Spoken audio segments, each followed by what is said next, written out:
जनवरी में consumer price index के तहत महंगाई 28.3% थी, जो फरवरी में 23.1% पर आ गई। कोर इन्फ्लेशन 20.5% से गिरकर 18.1% पर आ गई, जिसके बाद तवक्को की जाने लगी कि स्टेट बैंक शरह सूद में फिलहाल 1% और फिर आगे जाकर मजीद कमी कर सकता है, क्योंकि अगर करेंसी मुस्तहकम रही तो आने वाले दिनों में महंगाई में मजीद कमी आ सकती है। मगर आज मॉनेटरी पॉलिसी कमेटी का इजलास हुआ और शरह सूद को कम नहीं किया गया, बल्कि 22% पर ही बरकरार रखा गया है। आज मॉनेटरी पॉलिसी कमेटी के इजलास के एलामिया के मुताबिक कमेटी ने यह नोट किया है कि तवक्कात के मुताबिक महंगाई में कमी आना शुरू हुई है, मगर मॉनेटरी पॉलिसी कमेटी ने यह भी मुशाहिदा किया है कि फरवरी में महंगाई की शरह में कमी के बावजूद महंगाई की सतह इस वक्त भी बुलंद है और महंगाई के बुलंद रहने की तवक्कात भी दबाव डाल सकती हैं, जिसकी वजह से एहतियात से काम लेने की जरूरत है, जिसके तहत हालिया मॉनेटरी स्टांस को जारी रखा जाए ताकि सितंबर 2025 तक 5 से 7% महंगाई का टारगेट हासिल किया जा सके। मॉनेटरी पॉलिसी कमेटी ने इस बात पर भी जोर दिया है कि यह बात इस पर मुनहसिर है कि टारगेटेड फिस्कल कंसोलिडेशन जारी रहेगी और बैरूनी इन्फ्लोज भी हासिल हो जाएंगे। मईशत में रिकवरी के आसार नजर आ रहे हैं और तरक्की की शरह 2 से 3% के दरमियान रहेगी, जिसमें एग्रीकल्चर सेक्टर अहम किरदार अदा कर रहा है। जबकि जुलाई से जनवरी तक करंट अकाउंट खसारा सिर्फ $1.1 अरब है, जो गुज़िश्ता बरस से 71% कम है। और मॉनेटरी पॉलिसी कमेटी का ख्याल है कि इस माली साल में करंट अकाउंट खसारा GDP का 0.5% से 1.5% तक रहेगा, जिससे ज़र मुबादला के ज़खायर की सूरत हाल को सहारा मिलेगा। दूसरी तरफ जियो न्यूज़ के मुताबिक IMF का वफ्द स्टैंड बाय अरेंजमेंट की $1.1 अरब की आखिरी किस्त के मुज़ाकरात के लिए पाकिस्तान में मौजूद है, मगर अभी तक मुज़ाकरात मुकम्मल नहीं हुए हैं। सहाफ़ी मेहताब हैदर हमारे साथ मौजूद है। मेहताब साहब, बहुत शुक्रिया मुझे ज्वाइन करने के लिए। जब आज भी मुज़ाकरात मुकम्मल नहीं हुए हैं, खबर चल रही थी एक दिन और वफ्द रुकेगा, ये स्केड्यूल्ड था रुकना क्या, या फिर मुज़ाकरात में कोई ना कोई तात्तुल आया, कोई मसला हुआ है?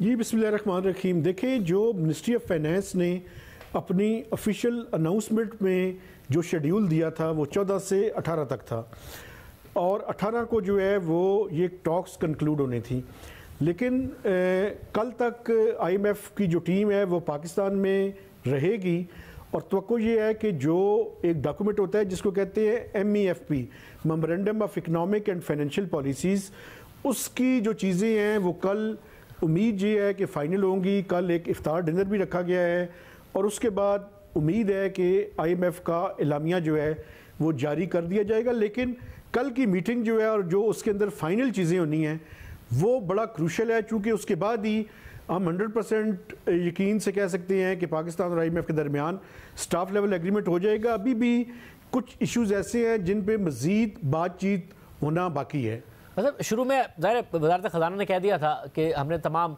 जो मामलात हैं वो पूरे कर दिए हैं, तमाम शराइत पूरी कर दी हैं, फिर आप ही ने रिपोर्ट किया कि IMF को ये बात पसंद नहीं आई थी और फिर ये एग्रीमेंट हुआ कि आइंदा वज़ारत ख़ज़ाना इस किस्म का स्टेटमेंट नहीं देगी।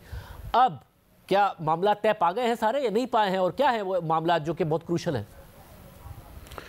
देखिए, ये वाकई बड़ा अजीब व गरीब सा था कि मीटिंग स्टार्ट होने से पहले ही मिनिस्ट्री ऑफ फाइनेंस ने ये एलामिया जारी कर दिया और अपनी तरफ से वर्डिक्ट दे दी कि सारे टारगेट्स जो हैं वो पाकिस्तान ने अचीव कर लिए हैं। एक तो थोड़ा सा मैं समझता हूँ कि एक इसके अंदर ये भी इशू था कि हम ये कह रहे हैं कि जुलाई से लेकर जो दिसंबर तक के टारगेट्स हैं वो हमने अचीव कर लिए हैं। IMF की नज़र में ये 9 माह का प्रोग्राम ज़रूर है, लेकिन पूरे फाइनेंशियल ईयर के टारगेट्स की बात है। तो अब जो इश्यूज़ इस टाइम खड़े हैं उनमें एक तो आपको पता है कि पावर सेक्टर का एक इशू है।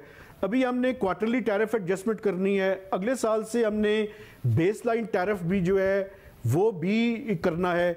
आज आपने देखा कि गैस का जो है ऑगरा की तरफ से एक डिटर्मिनेशन जो है वो भी सामने आ गई है, तो 1 जुलाई से गैस की कीमतें भी जो है वो हमने बढ़ानी है। अब फिस्कल साइड पे FBR का टारगेट भी एक इशू है और उसके अंदर प्रॉब्लम ये है कि जो मार्च और लास्ट क्वार्टर के टारगेट्स हैं उसमें हम कमी तो नहीं कर रहे, लेकिन जो मंथली टारगेट्स हैं उनको हम रीएडजस्ट कर रहे हैं। फिर नॉन टैक्स रेवेन्यू का टारगेट जो है ये भी एक इशू है, चूँकि उसकी वजह ये है कि स्टेट बैंक ने अपना मैक्सिमम प्रॉफिट पहले 6 माह में दे दिया है, तो वो एक मेजर इशू है। रेवेन्यू सरप्लस सूबों की तरफ से ये एक मेजर है, चूँकि 600 अरब रुपए का रेवेन्यू सरप्लस होगा तो प्राइमरी सरप्लस जनरेट हो सकता है जो कि 0.4% ऑफ GDP है। और इस कंफर्मेशन के बाद ही MEFP के ऊपर फाइनल चीज़ें होंगी और स्टाफ लेवल एग्रीमेंट होगा।